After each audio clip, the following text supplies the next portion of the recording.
U.S. Navy future YouTuber. Okay, well, first off, if you are in the U.S. Navy, I want to say thank you for your service. My best friend was in the Canadian Navy for well over a decade. And so I definitely want to acknowledge that and say thank you and respect that. And actually, just thinking about armed services in general and how that relates to YouTube, that does create some challenges because when you are deployed, are you able to create content? People say you got to have an upload schedule, you got to be consistent. And in the back of my mind, I'm always thinking, at a forward operating base in Afghanistan, that's very difficult, you know?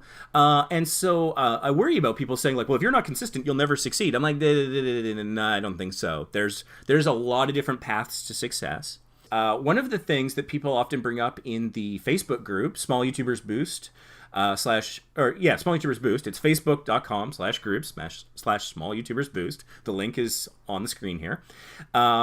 Is sometimes people say, like, oh, you should remove the inactive people. And I will never do that. Not ever. And part of that is because for people in the armed forces who are risking their lives to defend our freedom, they might have to go dark for extended periods of time. Just because they could be without internet access. Maybe they have to go dark in the more traditional military sense, whatever that is. So lurkers will always be welcome.